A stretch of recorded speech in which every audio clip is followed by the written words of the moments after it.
Bismillahirrahmanirrahim. Assalamualaikum warahmatullahi wabarakatuh. Nama saya Muhammad Akbar dari kelas PAIB semester 6 dengan nomor NIM 1812182. Di sini saya akan sedikit menjelaskan mengenai skenario atau pemetaan kompetensi atau kompetensi mapping atau scanning pada mata pelajaran Akidah Akhlak kelas 1 MTS semester 1.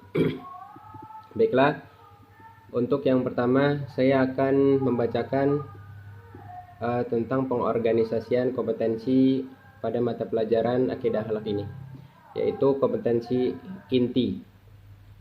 Kompetensi inti itu terdapat 4 kompetensi inti. Yang pertama yaitu menghargai dan menghayati ajaran agama yang dianutnya. Kompetensi inti yang kedua yaitu menghargai dan menghayati perilaku jujur, disiplin, tanggung jawab, dan peduli.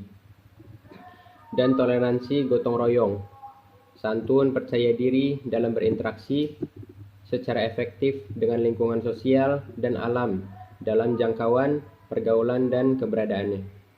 Yang ketiga yaitu memahami pengetahuan faktual, konseptual, dan prosedural berdasarkan rasa ingin tahunya tentang ilmu pengetahuan dan teknologi. Yang keempat yaitu mencoba mengolah dan mengkaji dalam ranah konkret, menggunakan, menguraikan, merangkai, modifikasi, dan membuat. Dan ranah abstrak yaitu menulis, membaca, menghitung, dan mengarang sesuai dengan yang dipelajari di sekolah dan sumber lain yang sama dalam sudut pandang atau teori. Baiklah, saya akan menjelaskan sedikit tentang standar kompetensi dan kompetensi dasar.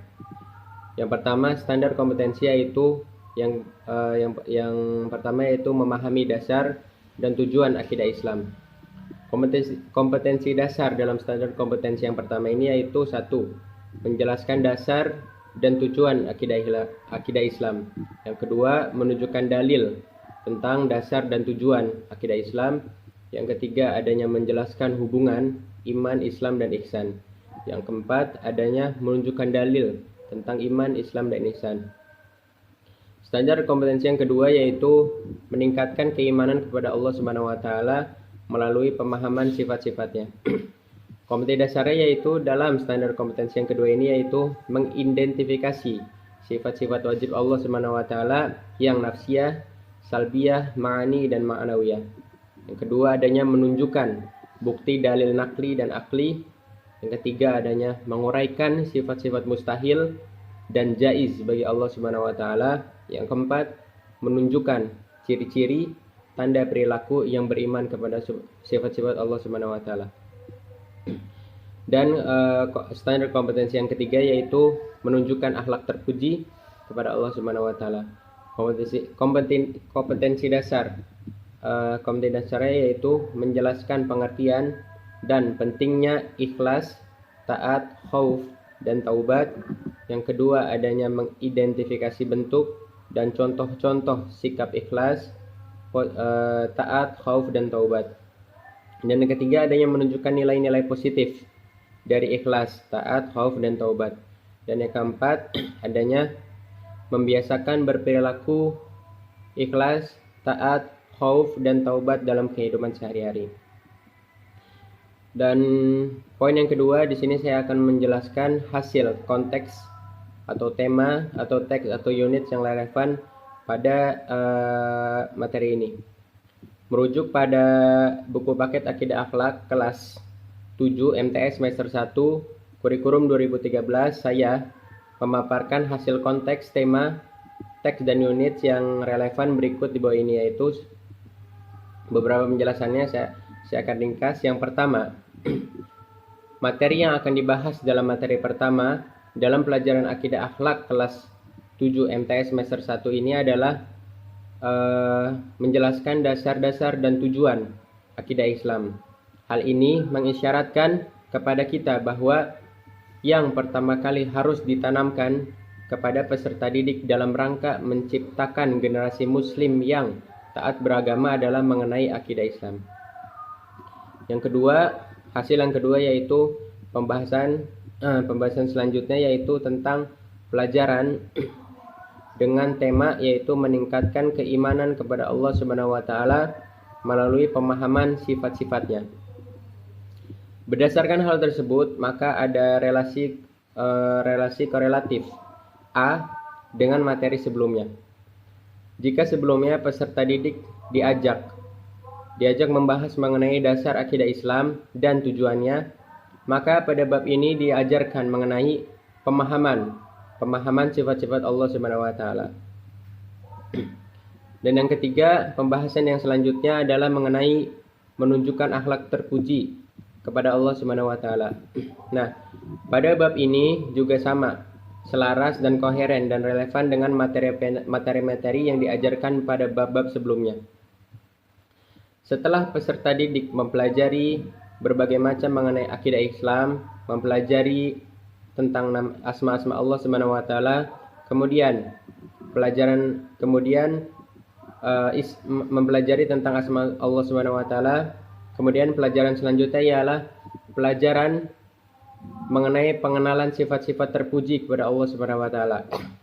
Tema ini juga sangat penting bagi peserta didik dalam rangka untuk menjelaskan tentang akhlak-akhlak yang terpuji yang harus dan dapat dilakukan peserta didik pada kehidupan sehari-harinya.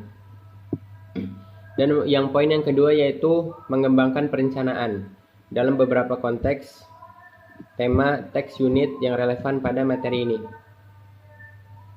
Dalam hal ini merujuk pada buku paket Akidah Akhlak kelas 7 MTS semester 1 kurikulum 2013, penulis akan mengembangkan perencanaan dari mata pelajaran akidah akhlak berupa kegiatan perumusan tujuan yang ingin dicapai dalam suatu kegiatan pelajaran, metode yang akan digunakan, cara menyampaikan materinya, persiapan alat atau media yang digunakan. Semua itu dilakukan agar dapat mempersiapkan dan menentukan tindakan apa yang dilakukan pada saat proses pembelajaran, supaya proses pembelajaran yang berlangsung bisa berjalan secara efektif dan optimal. Baiklah, pada bab 1 yang berjudul dasar dan tujuan akidah Islam, saya akan menjelaskan tujuan pada bab 1. Saya akan membahas tentang tujuan pembelajaran pada bab 1 ini. Tujuan pembelajaran pada bab 1 ini yaitu memberikan kesempatan untuk mengkaji tentang pengertian akidah menurut bahasa dan istilah. Yang kedua, memberikan kesempatan untuk mengkaji tentang tujuan mempelajari akidah Islam. Yang ketiga, memberikan kesempatan untuk mengkaji tentang dasar-dasar dan tujuan mempelajari akidah Islam. Baiklah, cara menyampaikannya yaitu dengan cara sebagai berikut. Cara menyampaikan yang pertama pada materi ini yaitu dengan apresiasi dan motivasi, yaitu peserta didik membuka pembelajaran dengan sama-sama membaca basmalah dan berdoa, dan dipimpin oleh ketua kelas. Dan peserta didik memulai pembelajaran dengan membaca Al-Quran atau membaca Al-Quran surat atau ayat-ayat pilihan. Dan guru memperlihatkan kesiapan diri dengan mengisi lembar kehadiran dan memeriksa kerapihan pakaian. Dan guru memberikan motivasi dan mengajukan pertanyaan secara komunikatif yang berkaitan dengan materi pembelajaran. Yang kedua yaitu caranya dengan mengamati. Yang ketiga dengan cara tanya jawab atau menanya. Yang keempat ada eksperimen atau explore. Selanjutnya ada asosiasi, ada komunikasi.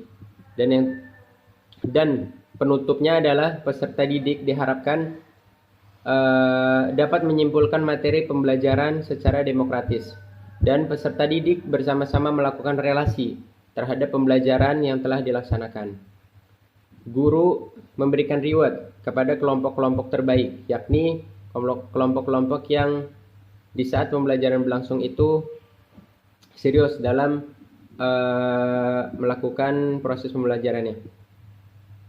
Di sini media dan alat yang digunakan dalam kegiatan pembelajaran pembelajaran yaitu satu, medianya adalah video pembelajaran, adanya CD pembelajaran adanya CD pembelajaran interaktif mengenai dasar dan tujuan akidah Islam. Alat yang kedua yaitu adanya laptop atau komputer dan adanya LCD proyektor. Pada bab kedua yaitu meningkatkan keimanan kepada Allah Subhanahu wa taala melalui pemahaman sifat-sifatnya. Tujuan pembelajaran materi ini yaitu satu, menyebutkan sifat-sifat Allah Subhanahu wa taala yang nafsiyah, salbiyah, ma'ani dan ma'nawiyah. Yang kedua, menunjukkan bukti dalil nakli dan akli. Yang ketiga, menguraikan sifat-sifat mustahil dan jaiz bagi Allah Subhanahu wa taala. Yang keempat, menunjukkan ciri atau tanda perilaku orang yang beriman kepada sifat-sifat Allah Subhanahu wa taala yang wajib dan mustahil dan jaiz bagi Allah Subhanahu wa taala dalam kehidupan sehari-harinya. Metode dalam pembelajaran yang digunakan pada materi ini yaitu satu, pendekatan saintifik, dua, inquiry, metode diskusi, drill, ceramah, dan demonstrasi. Dan yang terakhir adalah model role playing. Cara menyampaikan pembelajaran yang kedua ini yaitu sama seperti yang pertama, yaitu adanya apresiasi dan motivasi.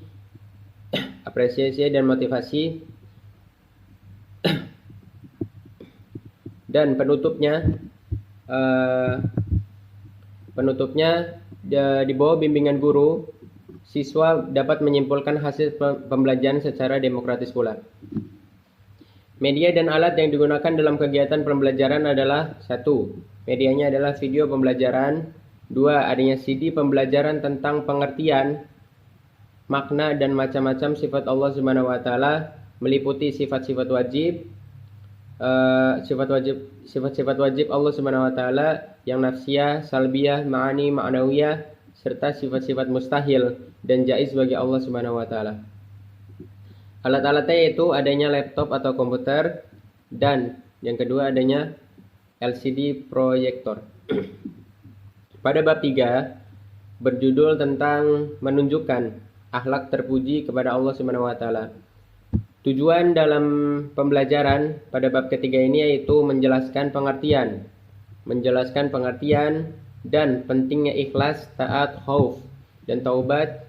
Yang kedua adalah tujuannya mengidentifikasi bentuk dan contoh-contoh sikap ikhlas, taat dan khauf. Dan yang ketiga menunjukkan nilai-nilai positif dari ikhlas, taat, khauf dan taubat dalam fenomena kehidupan sehari-hari. Yang keempat, membiasakan perilaku ikhlas, taat, khauf, taubat dalam kehidupan sehari-hari. Maka metode dan model pembelajaran yang digunakan pada materi yang ketiga ini yaitu satu, sama seperti yang kedua tadi, yaitu pendekatan saintifik dan inquiry. Yang kedua adanya model pembelajaran konstekstual, teaching and learning, and direct instruction. Dan yang ketiga adalah metode ceramah, diskusi, drill, dan demonstrasi. Saya akan menyampaikan cara penyampaian pada materi pembelajaran yang ketiga ini. Satu, apresiasi dan motivasi. Dan yang penutupnya adalah bahwa peserta didik dapat menyimpulkan materi pembelajaran secara demokratis pada materi yang ketiga ini. Media dan alat yang akan digunakan dalam kegiatan pembelajaran pada materi yang ketiga ini yaitu satu, komputer atau laptop. Yang kedua, adanya CD pembelajaran tentang pengertian dan pentingnya sifat ikhlas, taat, khauf dan taubat. Yang ketiga, adanya LCD proyektor. Dan yang terakhir saya akan menjelaskan tentang cara mengembangkan ide-ide pembelajaran pada materi ini, yaitu dalam hal ini merujuk pada buku paket Akidah Akhlak kelas 7 MTS semester 1 kurikulum 2013. Saya akan mengembangkan ide-ide pembelajaran pada bab 1, pada materi bab 1 yaitu dengan model pembelajaran role playing. Nah, role playing adalah suatu cara penguasaan bahan pembelajaran melalui pengembangan imajinasi dan penghayatan siswa. Seperti itu. Selanjutnya pada bab kedua, saya akan mengembangkan ide-ide pembelajaran dengan cara menggunakan metode pembelajaran diskusi. Nah, metode pembelajaran diskusi adalah cara penyajian menggunakan metode pelajaran diskusi yang dimana siswa dihadapkan kepada suatu masalah yang bisa berupa suatu pertanyaan atau pernyataan yang bersifat problematis untuk dibahas dan dipecahkan bersama-sama. Dan pada bab ketiga saya dapat mengembangkan ide-ide pembelajaran dengan cara menggunakan metode ceramah. Seperti itu. Diskusi dan metode drill. Metode ceramah adalah metode klasik. Namun menurut saya hingga saat ini metode tersebut masih terus relevan sebab metode ceramah merupakan metode yang sangat efektif untuk seorang pendidik mentransfer atau memberikan pengetahuan manapun kepada peserta didik. Baiklah, mungkin itu saja penjelasan dari saya mengenai pemetaan kompetensi atau kompetensi mapping atau scanning pada mata pelajaran Akidah Akhlak semester 1 kelas 1 MTS. Kurang lebihnya mohon maaf. Wassalamualaikum warahmatullahi wabarakatuh.